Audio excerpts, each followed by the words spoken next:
नमस्कार दोस्तों, omniscient channel में आपका स्वागत है। और आज आप इस वीडियो में ओमनीसेंट इंग्लिश के तहत 1305वीं दिन की क्लास को देख रहे हैं और मैं बात कर रहा हूं कैसे आप बहुत ही आसान तरह से अंग्रेजी को कुछ विशेष तरीकों को अपनाकर पढ़ सकते हैं। हालांकि विशेष तरीका दोस्तों मैं हमेशा लगातार बताते रहता हूं और इस वीडियो में दोस्तों 5 लेटर वाले वर्ड्स जो कि शुरू होता है पी से, उसके दो स्लाइड एक टेक्स्ट और दोस्तों सबसे पहले वर्ड मीनिंग होगा और बीच में बहुत सारी ढेर सारी बातें जिससे कि आप अंग्रेजी सीख सकते हैं। तो अगर आपका आज पहला दिन है तो वीडियो को अंत तक देखिए। अगर आपने देख रखा है तो वीडियो को आप यहाँ से छोड़कर जा सकते हैं। तो चलिए, और दोस्तों एक और बात, वीडियो अच्छा लगता है तो लाइक का बटन जरूर दबाइए, इससे जो है करने का जो है जज्बा बढ़ते रहता है। तो चलिए सबसे पहले बात करते हैं दोस्तों वर्ड्स पे। वर्ड है रिकम्बेंट। थोड़ी इधर इंग्लिश पे नहीं जाते हैं क्योंकि ये वर्ड ही बहुत लंबा है और इस तरह का वर्ड शायद आपने देखा भी नहीं होगा। देखिए, अगर आप SSC की किसी परीक्षा या जिस परीक्षा में वर्ड पावर या सिनोनिम्स वगैरह है ना, सिनोनिम्स की या एंटोनिम्स आते हैं, वर्ड पावर से रिलेटेड वर्ड क्वेश्चंस आते हैं, तो ये स्लाइड आपके लिए बहुत ही इंपॉर्टेंट है क्योंकि इसमें ऐसे ही वर्ड नहीं रखे गए हैं। जैसे सहारा लिए हुए लेटा हुआ, इस तकिया का सहारा लिए हुए लेटा हुआ या कोई चीज़ का सहारा लेकर लेटा हुआ व्यक्ति को, क्योंकि लिया हुआ जो रहता है उसे रिकम्बेंट कहते हैं। ठीक है, क्या बोलते हैं? रिकम्बेंट। हालांकि इसका और भी बहुत सारे एग्जाम्पल्स हैं, लेकिन ये एग्जाम्पल्स मुझे सबसे अच्छा लगा इसलिए मैंने लिया इसे। नेक्स्ट है दोस्तों इम्पेरिसेबल। वर्ड है अविनाशी, अक्षय, जिसका नाश ना हो सके, जो मतलब कि नष्ट ना हो सके, या जो ठीक है, या इस तरह से कह सकते शाश्वत। वर्ड क्या है इसके लिए? इम्पेरिसेबल। इम्पेरिसेबल, इम्पेरिसेबल। नेक्स्ट वर्ड जो है दोस्तों ये है एट्रोसियस, यानी कि ये निर्दयी, घृणा, घृणास्पद, नृशंस। और अंग्रेजी शब्द है, नया शब्द है एट्रोसियस, एट्रोसियस। नेक्स्ट वर्ड जो है यहाँ देखिए खुरदरा, असम, यानी जो समान नहीं है, हट्टा कट्ठा, हाँ हट्टा कट्ठा। तो word rugged, rugged, rugged. Next है जर्जर, छीन, पुराना, दुर्बल के लिए वर्ड है डिक्रेपिट, डिक्रेपिट। नेक्स्ट वर्ड है इसको इंसॉलेंट, यानी ढीठ, उदंड, अभद्र, गुस्ताख, गुस्ताख। इन शब्दों को एक वर्ड दिया गया इंसॉलेंट, इंसॉलेंट। नेक्स्ट वर्ड है और दोस्तों इसे याद कर लेना ही आपके लिए ज़्यादा श्रेयस्कर रहेगा। अगर आप, जैसा कि मैंने बताया, अगर ज़रूरत है तो आप इसे याद करें और ऐसे शब्द को अपने बोलचाल की भाषा में शामिल करते हैं। मतलब एक वर्ड बोल दिया तो बस समझ लीजिए कि आप दूसरे से हटकर और अच्छा समझे माने जाएंगे। दोस्तों है वर्ड है पुराना, शब्द है पुराना, साधारणवासी। वर्ड है hackneyed, hackneyed, hackneyed. Next word जो है एग्रेशन। एग्रेशन का अर्थ होता है आक्रमण, चढ़ाई, हमला, आक्रमण, चढ़ाई, हमला, एग्रेशन। नेक्स्ट वर्ड है ऑब्लिक। क्या बोलते हैं? ऑब्लिक, यानी ढालू। ऑब्लिक को ढालू, ढलवा, घुमा फिरा कर कहते हैं। नेक्स्ट वर्ड है दोस्तों डिस्पर्स। डिस्पर्स का अर्थ है तितर बितर करना, बिखेरना, इधर उधर कर देना, तितर बितर करना, बिखेरना, डिस्पर्स। नेक्स्ट वर्ड है इम्पेचुअस, इम्पेचुअस। शब्द है प्रबल, उतावला, अविवेकी, प्रबल, उतावला, अविवेकी। नेक्स्ट है दोस्तों रिक्यूपरेट। रिक्यूपरेट का अर्थ है ठीक हो जाना, है ना, फिर से प्राप्त करना, फिर से प्राप्त करना। तो यहाँ पर आ जाएगा फिर से प्राप्त करना। दोस्तों ये जो वर्ड्स है बहुत ही इंपॉर्टेंट है। अब देखिए मैं ले चलूँगा आपको सीधा वाक्य पे, सेंटेंस पर, कि कैसे कैसे सेंटेंस आते हैं। दोस्तों पहले इसे आप जो है करिए एक काम कि इसे पढ़ लीजिए। ठीक है, पढ़ने के बाद आप ये देखेंगे, मैं पढ़ूंगा और आप ये चेक करिएगा कि आपको कहाँ कहाँ वर्ड्स गलत हुआ है, कहाँ कहाँ वर्ड में आप अटक रहे हैं, डर रहे हैं और या हेजिटेशन है। ठीक है, तो पहले पॉज कीजिए वीडियो को और चलिए वीडियो में पॉज करता हूँ। तो अगर आपने पढ़ लिया है तो मैं पढ़ कर बताता हूँ, उसके बाद मैं इसे अर्थ मतलब इसका अर्थ भी करूँगा। तो पहले पढ़ते हैं। This means that workers, E R work बोलते, के लेकर वर्कर्स, वर्क बोलते हैं, डब्ल्यू के साथ लगा तो worker jobs are no longer secure, CURE को क्योर बोलते हैं। ठीक है, अब इसका अर्थ निकालते हैं, जो अगर आपको हिंदी इंग्लिश अर्थ दोनों करना है तो इसका मतलब है ना, दिस मीन्स यह होता है, तो इसका मतलब यह है कि इसका मतलब है कि, ऐसे भी कर सकते, इसका मतलब है कि श्रमिकों की नौकरियां, है ना, जॉब, वर्कर्स जॉब्स, श्रमिकों की नौकरियां, मतलब यहाँ देखिए लंबी समय तक सुरक्षित नहीं है। ठीक है, अब आगे देखते हैं, पढ़ते हैं। Let us see how the workers in the garment export industry. इसमें क्या है, तो इसमें दोस्तों देखिए यहाँ पर ENT है, M लगा तो मेंट हो गया, X पढ़ेंगे, ठीक है, और OW को आओ बोलते अच्छे लगा तो हाउ हो गया। तो देखिए इसका अर्थ है, आइए देखें, मतलब कि देखिए कि भारत में कपड़ा, ठीक है, भारत में, यहाँ तक पढ़ लेते इसे, in India are having to bear this pressure, SURE को सर बोलते, प्रेशर ऑफ कंपटीशन। तो यहाँ तक पढ़ेंगे और इसको समझने का प्रयास करेंगे कि दोस्तों ऐसे है कि वर्ड आप जैसे कि ऊपर वाले सेंटेंस को बढ़ाया जाएगा। आइए देखते हैं कि देखिए लेट अस सी मीन्स, आइए देखते हैं कि how the work in the garment export industry in India, मतलब कि जो कपड़ा निर्यात उद्योग में जो है जो काम करने वाले जो कामगार हैं भारत में, वो जो है किस तरह से यह दबाव कैसे वे झेल रहे हैं, कंपटीशन है, प्रतियोगिता का जो है।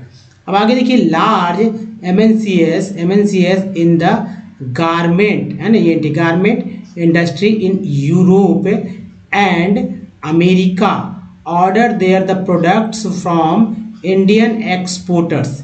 इसका क्या मतलब हुआ, तो यहाँ बस समझ जाएंगे बहुत इजी में। पहले देखिए लार्ज MNC का मतलब मल्टी नेशनल कंपनीज, ठीक है, जिसको हिंदी में बहुराष्ट्रीय कंपनियां कहेंगे। इन the garment industry in Europe and America order, कहने का अर्थ है कि यूरोप और अमेरिका में देखिए यहाँ पर यूरोप और अमेरिका में कपड़ा उद्योग की बड़ी यानी बड़ी बहुराष्ट्रीय कंपनियां भारतीय निर्यातकों से अपने उत्पाद मंगवाती है, जो प्रोडक्ट है जो यहाँ से एक्सपोर्ट होता है। ठीक है, अब देखिए आगे बढ़ते हैं। These large MNCs with world wide network look for the cheapest goods in order to maximize their profits. These large MNCs, जो बड़ी, कहने का मतलब है कि ये बहुत बड़ी जो कंपनियां हैं, बहुराष्ट्रीय कंपनियां, अपने मुनाफे को अधिकतम करने के लिए, बढ़ाने के लिए सबसे सस्ते सामान की तलाश में रहती है ना। तो सिंपल है, these large MNCs with the world wide network look for the cheapest good in the order maximize their the profits. अब आगे देखते हैं। To get these large orders, ठीक है, टू गेट मतलब वे लोग जो हैं, कहने का अर्थ है कि ये ऑर्डर पाने के लिए जो है, मतलब टू गेट बहुत ऑर्डर, जो ये ऑर्डर पाने के लिए, छोटा सेंटेंस है, ऑर्डर पाने के लिए जो बड़ी ऑर्डर होती है उसको पाने के लिए भारतीय कपड़ा उद्योग जो निर्यातक है कोशिश करते हैं कि लेबर कॉस्ट जो है कम हो। ठीक है, as cost of raw materials can not be reduce.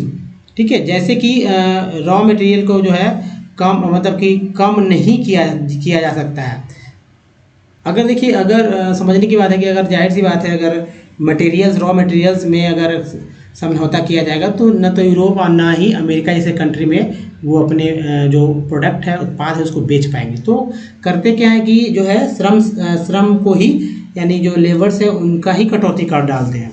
अब देखिए आगे है दोस्तों, as cost of raw materials can not be reduce. अब देखिए, exporter Exporter try materials cannot be reduced.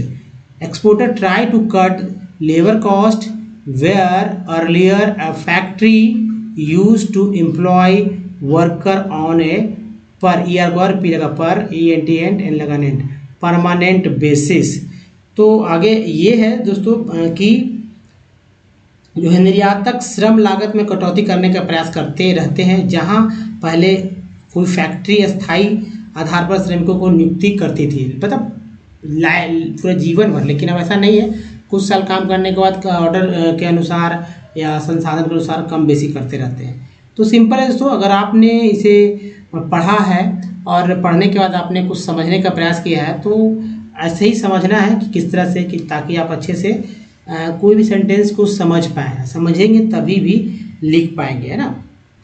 देखिए, अगर हमारे वीडियो को आप देखना चाहते हैं डे 1 से, तो ओमनीसेंट इंग्लिश यूट्यूब में गूगल में टाइप करके हमारे वीडियो तक, हमारे प्लेलिस्ट तक पहुंच सकते हैं, जहां आपको रीडिंग, राइटिंग और स्पोकन से रिलेटेड बहुत सारे वीडियोस मिल जाएंगे। और सब कुछ आसान से आसान तरह से समझाया सिखाया गया है।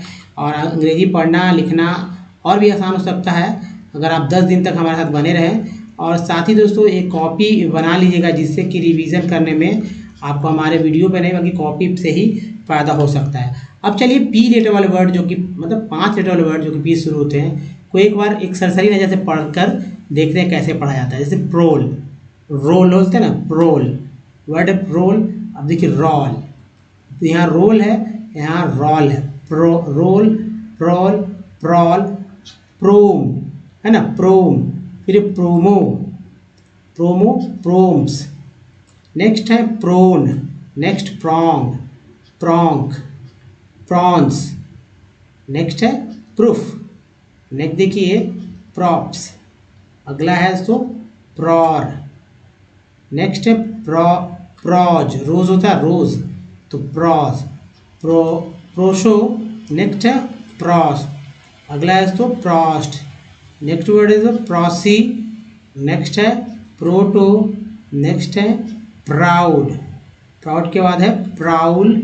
अगला है तो प्रूव, प्रोवो। नेक्स्ट है प्राउल। अगला है प्रॉस, प्रॉस, प्रॉक्सी। प्रॉक्सी के बाद है prawn, प्रूस, प्रूड, prune, प्रूनो, print, प्रूस, प्रूटा, pride, prior और प्रायर। तो ये इस तरह का एक स्लाइड है। दूसरा स्लाइड के देखिए, एक बार पढ़ना बहुत जरूरी है, क्योंकि इससे आपका जवान भी क्लियर होता है, तरह तरह से पढ़ने का रूल्स भी पता चलता है। जैसे ये देखिए प्राइज, इसको भी प्राइज पढ़ेंगे। शाम, है ना, शाम, एल पी साइलेंट है, एल साइलेंट। शारा, है ना, शारा। श्यूड, स्यूड, शॉ। इसके बाद है शायन, शायन, सन भी लोग पढ़ते हैं, शायन, शोए। नेक्स्ट पी साइलेंट है, सोई, सोई के बाद है शोश। नेक्स्ट है शोरा। अगला देखिए शोरा के बाद है शाइक, है ना, शाइक, साइयो, साइयो। नेक्स्ट है प्यूएक्स, पुएक्स, प्यूब्स, पुब्स, प्यूबिक। नेक्स्ट है पुबिस। नेक्स्ट वर्ड है पुकैन। अगला देखिए पुक्का, प्यूकन, देखिए प्यूकन है यहाँ, पुक्का, प्यूशर, प्यूशर के बाद है प्यूशेस, पुशेस। नेक्स्ट है पक्का। नेक्स्ट है पक्स। नेक्स्ट है पक्की। नेक्स्ट वर्ड है पुडी। अब देखिए पज, पज के बाद पुजी, पुडिक, पुडर, पुडसी, पुडुस, पुअर, पुअर्स, पप्स, पप्स के पफी, पुगस और पुगी, ये से पुगिल। तो दोस्तों ये था बहुत ही महत्वपूर्ण, और इसमें आपको जो सीखने का है, आपको सबसे ज़्यादा इंपॉर्टेंट वर्ड्स, ये 3 ही चीज़ जो है रोज़ चेंज हो जाते हैं, और इसी का आज मैंने ख्याल रखा है, ताकि कम से कम समय में आपको ज़्यादा ज़्यादा जानकारी और होते रहे। तो दोस्तों इस वीडियो बनाने के लिए धन्यवाद। तो देखिए, अगर वीडियो अच्छा लगा तो प्लीज़ लाइक और शेयर जरूर कीजिएगा। नए चैनल को सब्सक्राइब कीजिएगा, घंटी को दबाइए आने वाले वीडियो के लिए। इस वीडियो बनाने के लिए धन्यवाद। थैंक्स फॉर वॉचिंग, धन्यवाद।